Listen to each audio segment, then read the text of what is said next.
Hello, everyone, and welcome to the Playmakers Corner podcast. I am your host for this episode today, Cody Stoffer, but I will be joined by the opinions and grading of Mason Austin as well as Coach V, and this should be a pretty exciting one. We got wide receivers for the class of 2025 today. And yeah, this is one of the most talented wide receiver classes we have definitely seen in our time of Colorado high school football coverage. This is easily the most talented class since 2023, I want to say, with BB Hills, Ishmael Cece, Tucker Peterson, I mean.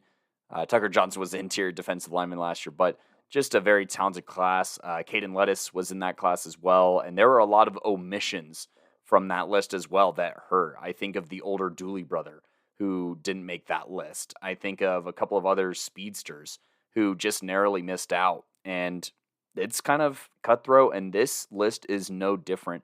I mean, when I look through all of my grades personally, at 5, 6, 7,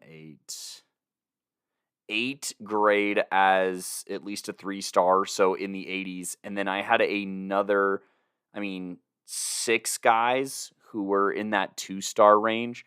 So very decorated class, very talented class, and lots of accolades between all these guys.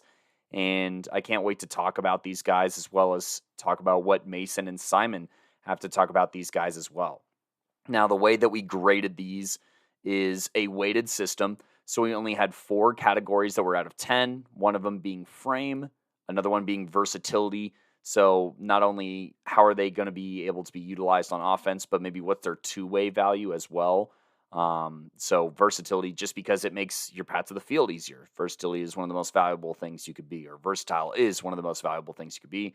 Hands is rated out of 10, and route running, as far as separation and field awareness, is out of 10. And then we have a ton of categories that are out of 5. So blocking, ball skills, adjusting to the throw, that is, your release, your agility, your speed, your acceleration, your contested catch or your catch in traffic, your route tree out of 5, your run after catch, so kind of your field vision, ball in hand, jump ball ability, tackle breaking, and balance/body control are all out of 5. So, if you have 4 categories out of 10, that adds up to 40 points, leaving 60 points remaining. And if those are all out of 5, that's going to leave you with a handful of categories to go through. So, it should be exciting. I think that this is very thorough. I think that this is very accurate. And I am very excited to see where this lands us, honestly. And this 5th submission to the list was even a little bit of a surprise to me, and that is Lutheran's very own Jack Wislowski here, the 6'3", 200-pound wide receiver / cornerback combo. He runs a 4.51 40-yard dash, and obviously that is a pretty dang good frame to boot. I'm going to go ahead and talk about my grades for Jack off rip here. Look, I gave him an 8.9 on frame, 6'3", 200 pounds. That's basically as good as it gets. Versatility, 8.2. His cornerback film was pretty impressive to me. Blocking, I gave him a 3.7. That is one of the lower scores of my top 5 and of the top 5. Hands, 8.7. This guy catches literally everything. He's very impressive. He adjusts to the ball very well. I gave him a 4.4 on his ball skills. His route running is pretty solid. I gave it an 8.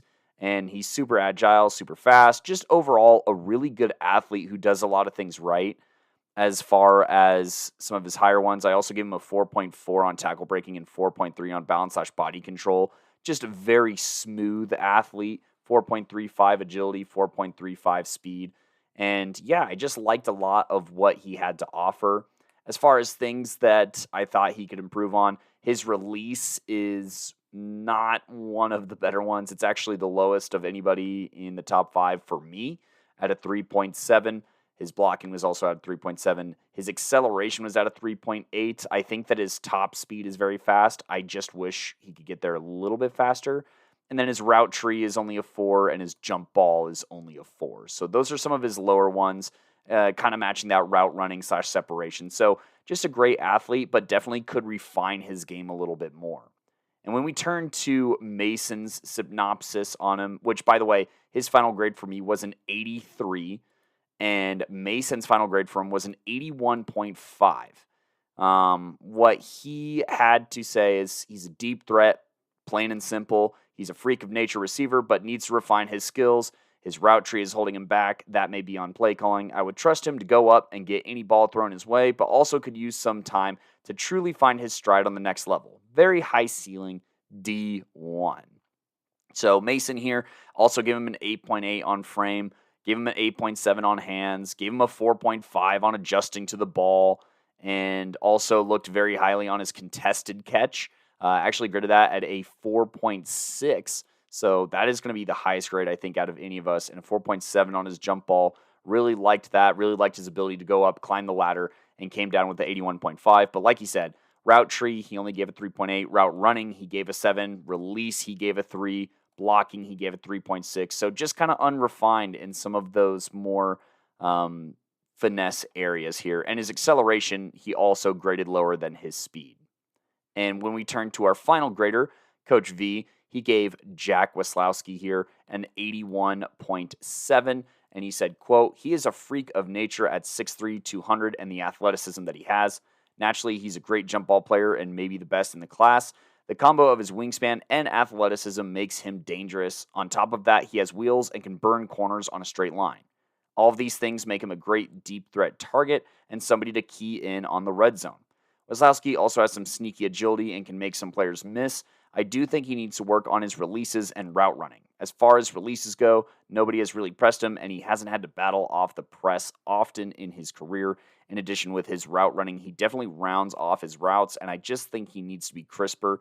Either way, his athleticism screams D1, but the other things he needs to refine will probably make him a D2 guy for somebody who may need to work his way up significantly at an FCS. So Coach V saying a lot of the same things here. Route running, he gave a 7.3. Release, he gave a 3. Agility, he still gave a 4. Route tree, he still gave a 4. But those were the lower categories here. Still gave a 4.1 on tackle breaking, but loved his jump ball. He was also at a 4.6, 4.5 contested catch, 8.7 hands. I mean, I think we actually all gave him the same grade on hands, which is pretty crazy for all three of us to have the same decimal point of 8.7. But if that doesn't just let you know the kind of player that Jack is, then I don't really know what to tell you. But he's had a pretty impressive career at Lutheran High School. I know that he's also a baseball guy, but over the course of his football career, as far as receiver goes, these past 2 years, he's had 66 receptions for 1,068 yards and 13 touchdowns, finding the end zone and more receptions this past year, his senior year, 8 touchdowns, a long of 66 in both years. That just shows his explosiveness, his speed, his big playability, and just his ability to be a weapon. I mean, he was used a little bit more even as a gadget guy his junior year with 10 carries, 99 yards, and a touchdown with a 60-yard touchdown run. So, he's just super versatile, great athlete, and somebody who you'd be lucky to have on the next level. He also sports a 3.38. Go ahead and find him, scouts, at Jack, Jack, Weslowski, WESOLOWSKII1. Holy cow, slow down. But find him on Twitter, give him a follow. Go ahead and watch his film here. And yeah, I'm looking through his Twitter here, and I'm not seeing a ton of offers here. It looks like he went out to Mesa for a homecoming game, but yeah, just not seeing as much. Black Hills State. So kind of like what Coach V was saying, he's probably a D2 guy initially to get his looks, and we'll go from there. I think that any D2 would be lucky to have him. I think that he would overachieve immediately on the D2 level. And yeah, I think that the sky's the limit for this guy. I do agree with Mason and Simon that he is a D1 athlete.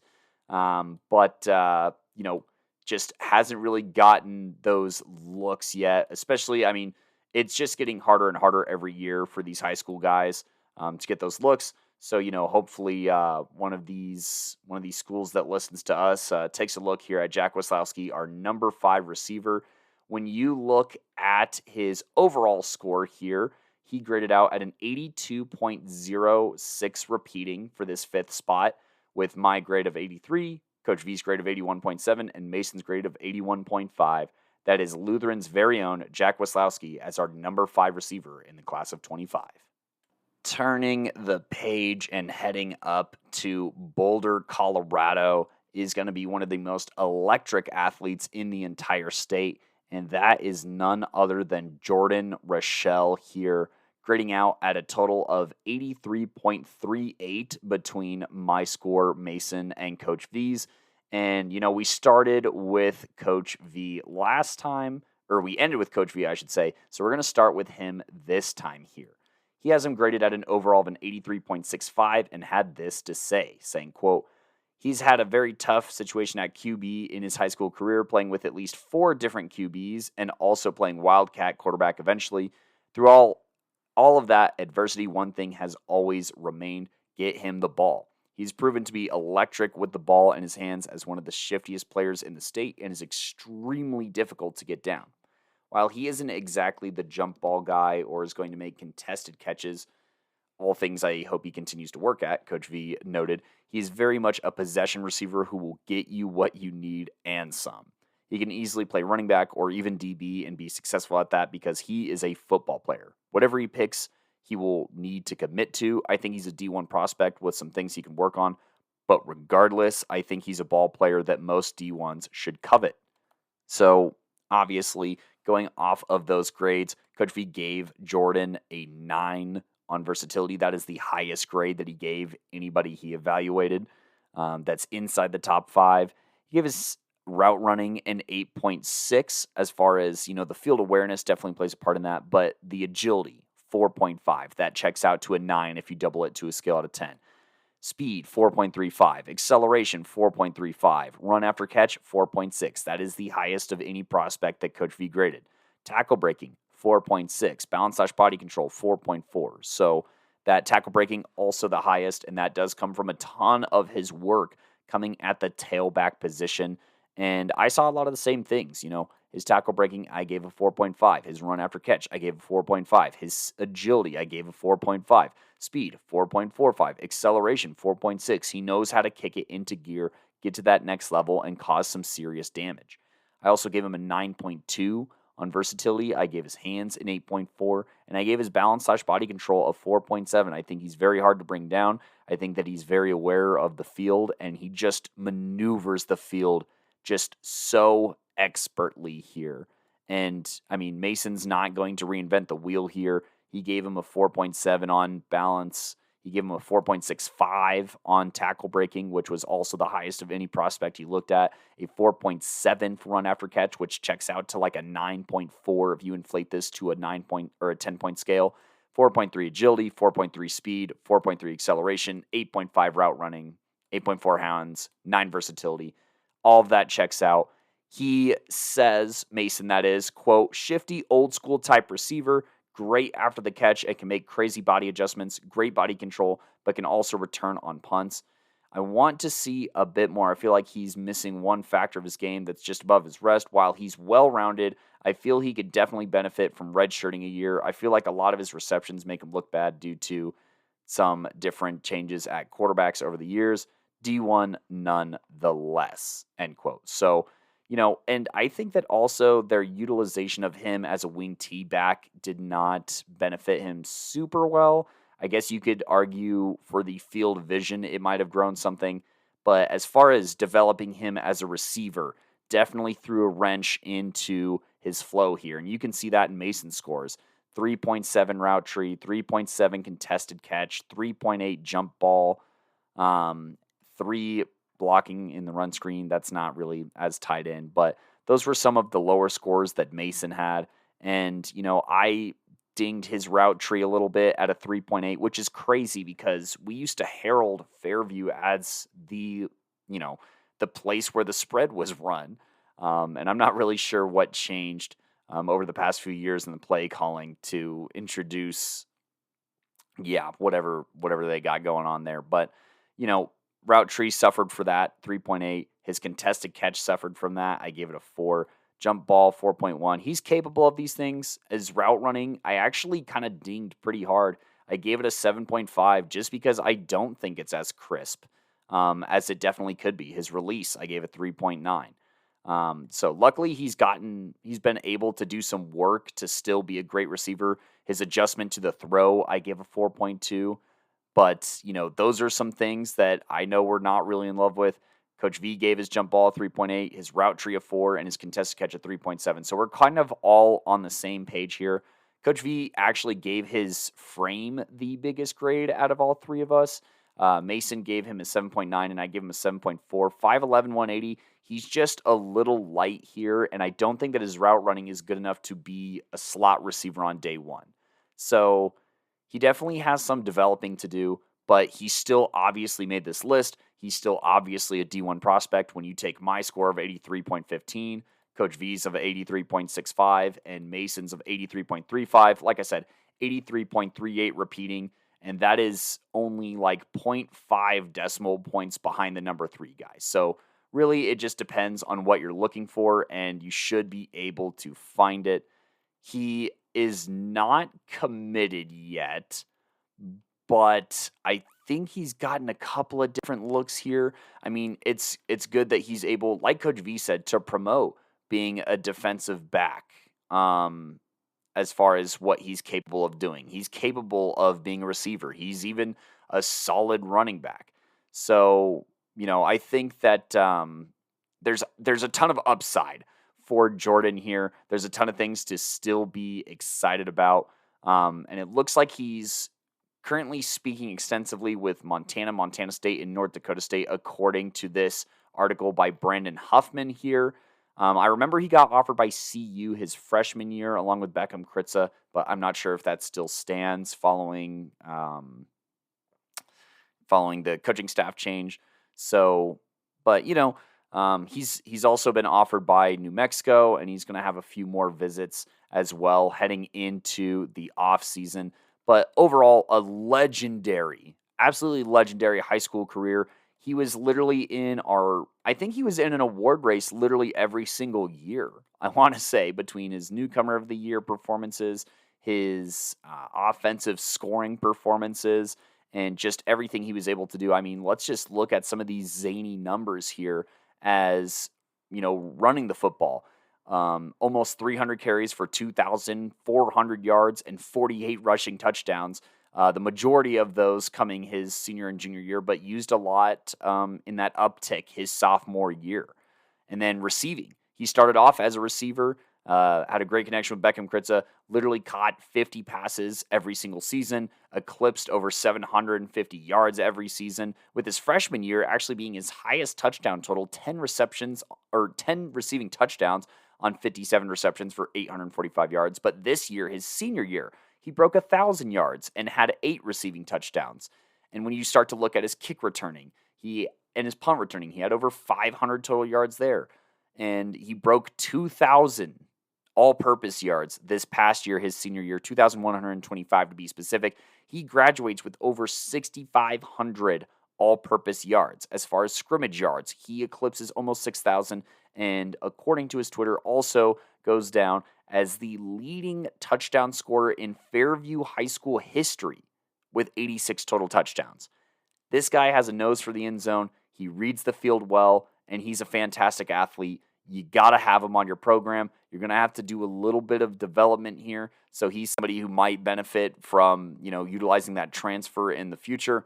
But, I mean, this guy is a special talent. He's a great kid. We've got to obviously know him, covering him since his freshman year. And, yeah, it's really special seeing what he accomplished. And, you know, we're looking forward to his future. So congratulations, Jordan. And that is Jordan Rochelle, our number 4 receiver of the class of 25. And the story is going to be a bit similar for most of these guys here, but we are going to talk about another guy that we've kind of kept an eye on here. And if you listen to our safeties episode, you would know about this guy, or my bad, our cornerback episode. Go ahead and double back to that. You've already heard this guy's name, so he is making it onto 2 top 5 lists ever since we started doing that last season. I think it allows us to spotlight the best athletes in the state, and this guy is no different. That is Zay Nito out of Grandview High School here, clocking in at an overall score of 83.96 repeating here. So I'm going to actually start off with Mason here, where he starts off, and it's it's always going to come off with a little bit of shade here, but some comes off with a quote, "He's a bit undersized and could use some weight gain, but he is very shifty and can adjust with great body control 24/7. I would like to see a bit more film of him in 50-50 catch situations, but definitely a threat D1 upside." End quote. And so when Mason's talking about Zay here, the hands are the first thing that pops off to him. 8.8 hands, 4.5 ball skills as far as adjusting to the ball, 4.4 release, 9 route running. Grade from Mason here, 4.3 agility, 4.4 acceleration, 4.5 run after catch vision, 4.5 balance body control. Overall, an 83.2. Very high marks for Zay Nito from Mason. And I got to echo some of the same things. I gave him an 8.9 on hands. I gave him a 4.6 release, 8.2 route running, 4.3 ball skills, 4.7 contested catch. I like his ability to catch in traffic. I like his focus. I like the way he can lock in. He makes some catches that I definitely don't think he sees the ball until it's right by his hands. I gave his route tree a 4.4 over the years. I think that they have given him a pretty long leash and have really used him more creatively than any other Grandview receivers in recent memory. And I think that part of that is him earning it. And I think that his balance and body control also popped off the page to me. 4.7. He has a ton of toe tap catches. He has a great awareness of the boundary. That's why his route running is at an 8.2 for me. And then just overall checks a lot of the safe boxes here. 4.2 agility, 4.2 speed, 4.2 acceleration, 4.7 contested catch, 4.4 route tree. That's a great stretch from me where he's grading in the mid-8s. He's grading as a 3-star prospect, and that basically reflects his overall score for me, where I gave him an 84.4, with just some of his lower ones being his run after catch and his jump ball, but those both still sit at a 4. And with Coach V here, he gave his route tree a 4. That's one of his lower ones. But he gave his jump ball a 4.2, his speed a 4.1, his acceleration 4.3. So those all kind of average out to similar outlooks as me. He loves his route running here at an 8.8. That is the second highest route running grade that Coach V gave. His agility grades out at a 4.25. Ball skills 4.5. Release 4.5. Hands 9. So Coach V sees a lot of 4-star upside in a lot of these categories here. And he also has Zay graded as his highest blocker here. I also have Zay graded pretty high as far as blocking goes, 4.1. He just positions himself very, very well. He has good hand placement, and he finishes blocks, honestly. He likes the contact. He relishes in it. Coach V also smiled very heavily upon his balance/body control of 4.6, his run after catch 4.4, and like I said, his route running 8.8. I mean, just this stretch from hands, ball skills, release, and route running, all knocking on that 4-star door here. And when quoted, he says, quote, "He has always been such an underrated receiver, and some of it is because of his frame. If he was 6 foot, he would be getting much more love, but he has worked and excelled at a lot of things you want from a smaller receiver. Zay is a great route runner who can stop on a dime and create so much separation quickly. While not having the best straight line speed, the agility and footwork is definitely there to more than make up for it. He also has great hands and has made so many contested catches through traffic and over defenders that you cannot deny his toughness there. While he is great at so many things, I will say his body control is what makes him elite. He has made the most tough sideline catches that we've seen out of anybody else, not only in this class, but in the time we've done the podcast. He is the toe tap king, and that makes it difficult to cover him with his body control. Since he is smaller, I don't know if he's an outside receiver on the D1 level, but he can be a great slot receiver. I think he projects well as an FCS target, but I don't know how many colleges will also see that. If he continues to get stronger and work on improving his yards after catch, that could go a long way in completing his game." End quote. And so Coach V has him graded at an 84.3, but that frame is definitely what hurts him a little bit here. 5'11, 170, so even lighter than Jordan. And that 5'11 might be a little generous. I don't, but his route running, like we said, makes up for it. I gave his frame a 7. Mason gave his frame a 7.7. So that's definitely why he's getting overlooked. There's no mystery as to why. We all know. And it doesn't matter because he still has incredible skills that have landed him a college opportunity. And we're very excited to see how life goes as he has committed to Garden City Community College. I think that this is a fantastic move for him. I think that this allows him to get that college level lifting. I think it allows him to bulk up. And with the way things are trending, it's looking like it's going to give him a ton of eligibility to build up and get stronger, get bigger, refine some of those other parts of his game, become probably more of a true slot receiver, develop his run after a catch a little bit more in some different looks with that Garden City offense, and just compete against some great talent and open up some more doors for him heading forward. Because I definitely think that going to a JUCO here is going to keep a lot of opportunities open down the road. I mean, the grades speak for themselves. I mean, between Mason, Coach V, and myself, like I said, he grades out at 83.966 repeating, really an 83.97. He is a certified 3-star prospect for us. And I think he also graded out as a 3-star at the cornerback position as well. So, I mean, he's a versatile player, so that's always a great thing whenever you're trying to recruit somebody who could maybe be a safety or a corner or a wide receiver. And yeah, his wide receiver numbers speak volumes. His sophomore year, when he first got in some action, where he first started to see him make plays on the varsity level, that is, 5 receiving touchdowns to start his career. And then his junior year with Liam Zarka, this is where the toe tap king crown definitely came from. 54 receptions, 1,007 yards, and 9 receiving touchdowns. This year, still eclipsed 50 receptions and even got 10 receiving touchdowns. He has some kick return potential. He has some interception return potential as well. And, this is Playmakers Corner. We talk about playmakers, and that's exactly what Garden City and an eventual future college program that he transfers to will get out of Zay Nito, the receiver out of Grandview High School. Zay, congratulations on an awesome career. We're looking forward to what you got to offer heading forward, man. And now we get to the top 2 receivers in the state here.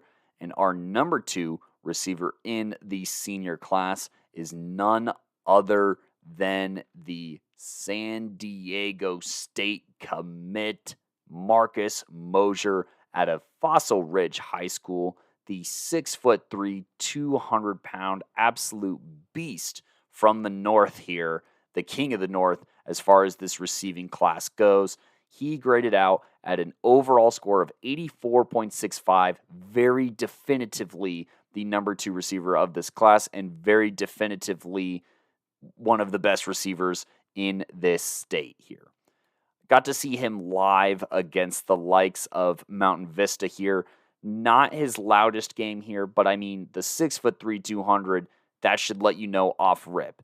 8.9 frame.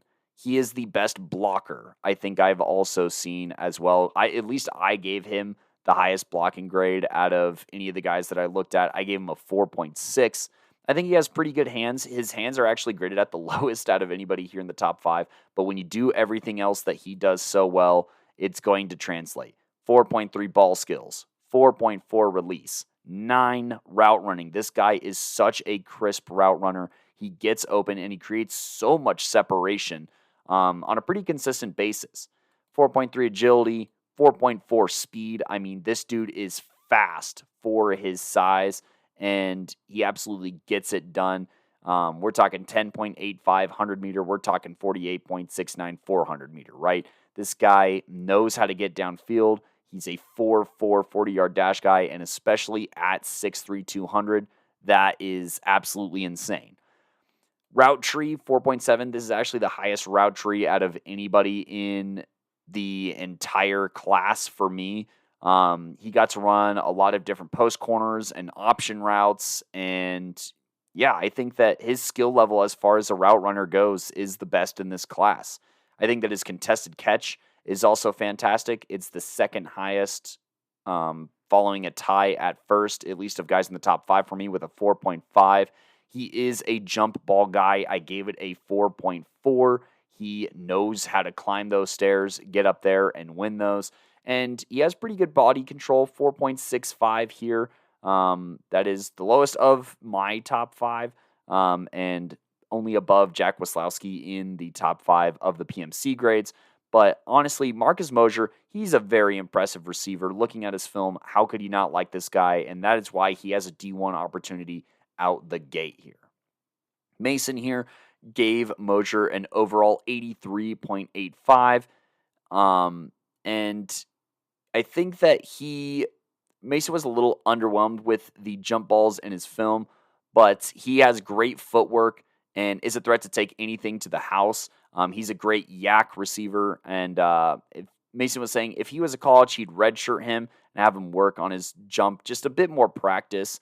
But he's very excited about his game, and that's why he graded him at an 83.85. That was his second highest receiver grade.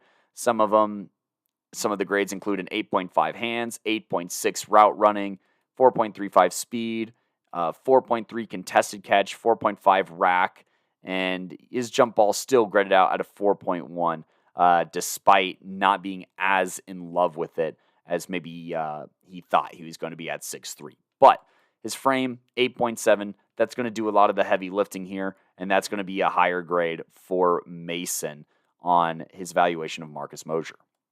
Now, Coach V here, he said, quote, his route running has really improved over this offseason, has proven to become a much more complete receiver outside of a deep threat who can take the top off a defense. His releases have really improved, and for somebody that tall to be getting good releases at the line and run routes crisply is insane. That was one of the few things I had to criticize, if any. At this point, I would like to see him continue to get stronger and work on his contested catching. While he didn't face many players with the speed/agility to match him, on the next level he will.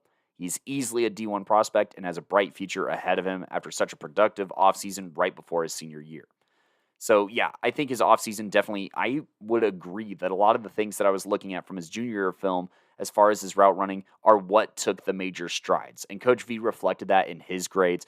8.6 route running, 4.4 release. That's one of the highest releases here. 8.5 hands, 8.7 frame. What is there not to like there? And then a ton of 4.4 speed. He was very happy about his speed. 4.3 run after catch here. And yeah, overall, Marcus Mosher grades out at an 83.4 for Coach V. And, you know, this is one of those kind of shorter ones just because it has been decided, but we cannot stress how well that offseason really was for him. Looking at the stats, you know, he made some improvements across the board here. He went from 54 receptions his junior year to 66 his senior year. Still got over 930 yards both seasons, 9 touchdowns his junior year, 13 touchdowns his senior year. I think that his upside on the jump ball, for me personally, is still very, very high. And, you know, I think that obviously you have to be in love with the 6'3", 200 frame. And just all of the strides that he made as a route runner, I have him graded as the best route runner in this class. And I think that as a college, that is so huge that you don't have to go over these intricacies with him. And you don't have to teach him how to do a release at his size. And then you can just work on him getting big. I mean, this guy could definitely be like 6'3", 210, 215 by the time he hits the field and could really just out-muscle people and bury some people into the ground, whether he's going up for a jump ball or whether he's run blocking. Marcus Mosher is an absolute stud and somebody that we're very excited to see do his thing on the next level. Now, before we talk about the very highest graded one, we have got to talk about some of these honorable mentions. As far as guys who didn't quite make the list here, but are still going to go on and do great things, you have Bennett Wilkes. He's actually a Northern Colorado commit. He had an overall grade of 79.32 with an 80.6 from Mason and 80.5 from Simon and a 77 from me, basically. As far as other guys who just narrowly missed out here, an 80.85 was Elijah Roy. That was actually he would have been Coach V's number 5 receiver in this class. Well, is his number 5 receiver in this class at an 83. Mason gave him an 81.1. He would have just narrowly missed out, and I gave him a 79. I liked him a lot more as a cornerback, and so go ahead and listen to that episode for the full analysis on Elijah Roy on that side of the ball.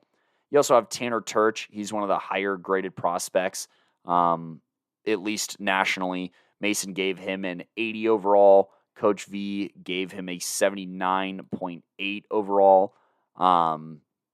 Who's, he likes his productivity and his run after catch. I really, really liked him. He was my number 3 graded receiver actually in this class at an 85.1. So he misses out at an overall score of 81.63. And another guy who missed out here just barely, but still graded out as a 3-star prospect was Andrew Smart, actually, out of Arapahoe High School. Mason gave him an 80.5. Simon gave him an 81.5, and I gave him an 83.1. He's somebody who grew a lot as a route runner his senior year. But there are a ton of other guys here who we evaluated. Shout out to Max Mervin out of Ponderosa. It's been fun watching him for all 4 years. He graded out as a 3-star prospect for me. Isaiah Trujillo out of Pueblo East is somebody else who we took a look at. Levi Hermson out of Fort Collins graded out as a 2-star for me. Sean Conway out of Mountain Vista graded out as a 2-star. Jameer Ford out of Vista Ridge graded out at a 75.5 here. Owen Wind, who's another Fossil Ridge guy, graded out as 75.1, and he also received a similar-ish score at safety. Luke Strickland is somebody that we looked at. Taylor Hayes, like I said, Elijah Roy. Then there's some other guys here who I think deserve a shout-out here. Zen Groves, he's raw, but he has a ton of upside here. Jojo Hernandez out of Regis Jesuit, very, very fast. Avante Hendricks, who is a Overland guy. You got Cale Buxton, who had a really good year in Lamar. Liam Beatty, who, if he could get healthy, has a very bright future. And Ja'Kai Mack out of Mountain Vista as well. So very, very talented wide receiver class. Like I said, one of the more talented that we've maybe ever seen here. Mason also took a look at Ben Herbeck, and he almost graded out at a 3-star. Same with Simon. Those guys were high 2-star prospects. So, yeah, there is a lot to like about this class, and I just want to say congratulations and thank you to the class of 2025 receivers that were doing everything that they could to advance the sport of football here in the state of Colorado. And, we're trying to represent that we can throw the ball and we're capable and we have the athletes.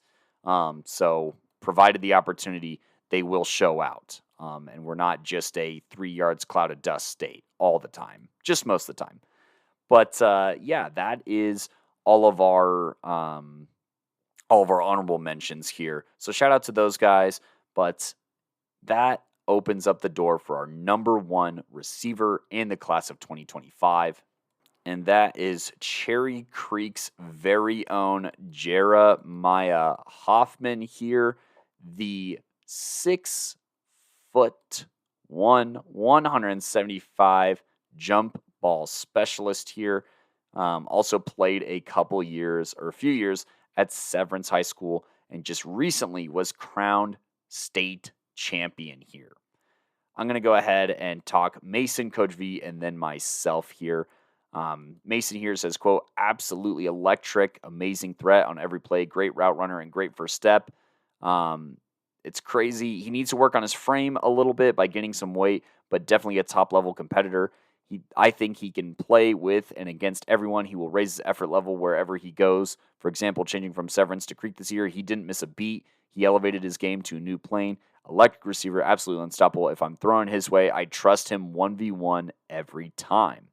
End quote. So that's what Mason had to say. And yeah, his jump ball was the highest grade out of basically anybody here outside of Jack Waslowski here. He gave him a 4.5 jump ball. He gave him 4.6 run after catch, 4.4 route tree, 4.5 contested catch, 4.5 acceleration, 4.5 speed, 4.3 agility, 9.2 route running. That was his highest route running grade. 4.5 release, 4.3 ball skills, 9 on hands, and also gave him a 8 on versatility and 8.2 on frame. Just overall very high grades. Did not have a lot of feedback.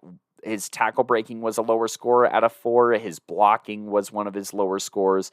And I think that those two could definitely use a little bit of improvement here. But Coach V also had a lot of very good things to say here, saying, quote, Jeremiah Hoffman might be the greatest receiver prospect we've ever covered on the podcast. He is complete as a player as Chase Penry was all those years ago, and honestly, there are many similarities in their game. He's a great route runner, and that is a big part of his game, but his explosiveness in and out of cuts is what makes him special. That and his sure hands makes him somebody who will finish the play and consistently move the sticks, if not score.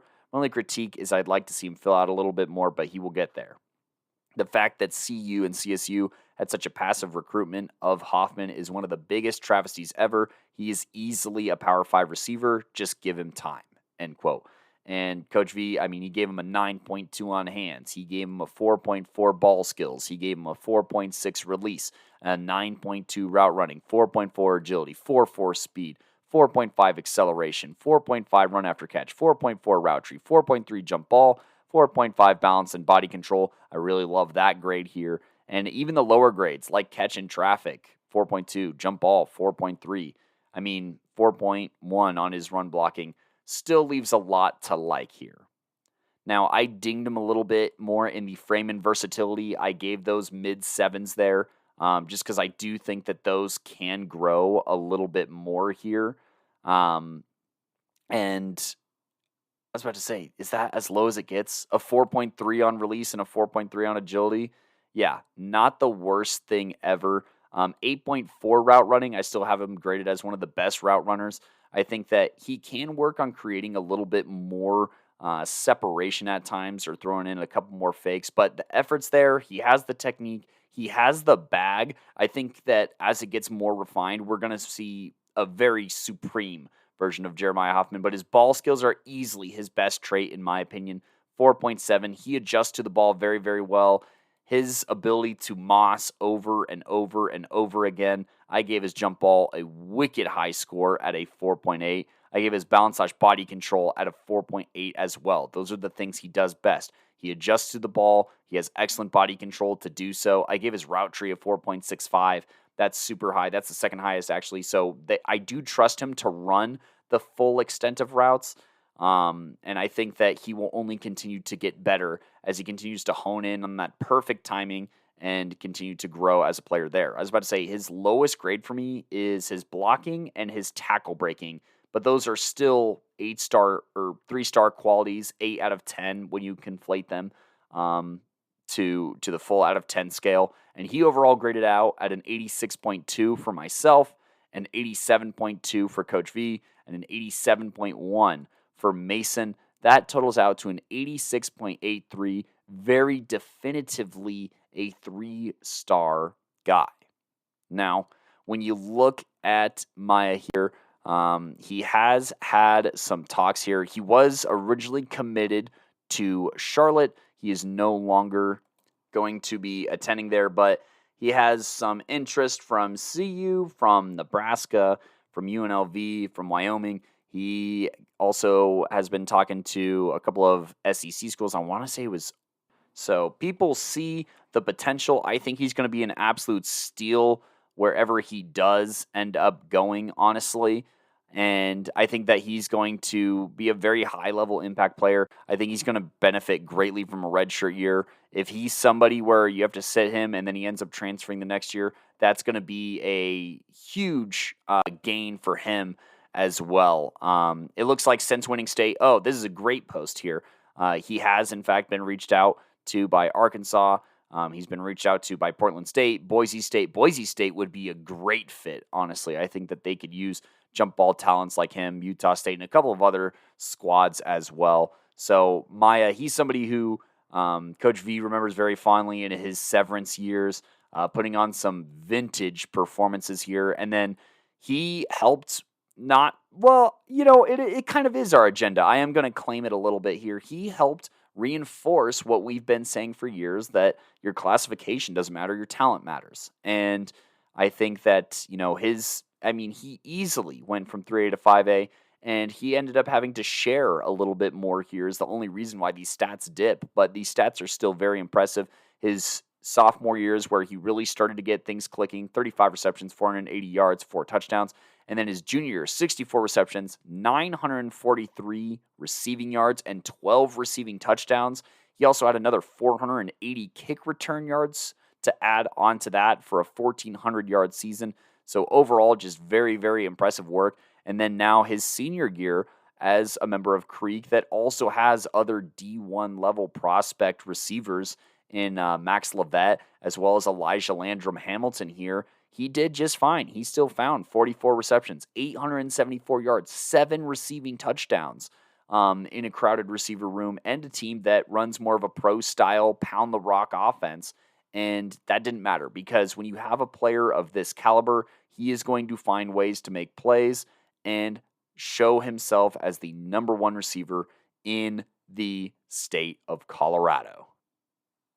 So just as a final little overview, as far as honorable mentions goes, Elijah Roy out of Pine Creek, Bennett Wilkes out of Wheat Ridge, Andrew Smart out of Arapahoe, Tanner Turch out of Heritage, also Max Mervin out of Ponderosa, Isaiah Trujillo out of Pueblo East, Levi Hermson out of Fort Collins, Sean Conway, Owen Wynn, Jameer Ford, Jakai Mack, all great talents in this senior class, but our top 5 guys were Jack Wislowski out of Lutheran High School at a total grade of 82.07. Our number 4 receiver out of Fairview High School, Jordan Rochelle at an 83.38. Our number 3 receiver out of Grandview High School, Zay Nito at an 83.97. Our number 2 receiver out of Fossil Ridge High School, Marcus Mosier at an 84.65. And the number 1 receiver of the class of 2025, Jeremiah Hoffman at an 86.833. And that's going to do it on this episode of the Playmakers Corner podcast. I have been your showrunner for this one, joined by the grading of Coach V and Mason Austin. My name being Cody Stoffer, but there's plenty more content on the way. We're going to be revamping the way that we do boys tackle football to focus more on the players, less on the programs, kind of getting back to our roots a little bit, and we're very excited to do that. But coming up here in the spring, we have a ton of opportunities to cover women's college flag football. We're also going to have flag football interviews coming out and just doing a ton of different stuff here at the pod. It's still plenty to pay attention to. As of right now, TikTok is still there, so please go follow us at Playmakers Corner on TikTok. But be sure to find us on other social medias that are sticking around, like Playmakers Corner on Facebook, at Playmakers Corner on Instagram, at Playmaker Corner on X/Twitter, and be sure to find our YouTube as well, where we will continue to upload highlights and stuff like that for y'all's entertainment. But like I said, I have been your showrunner, Cody Stoffer, signing off. Peace.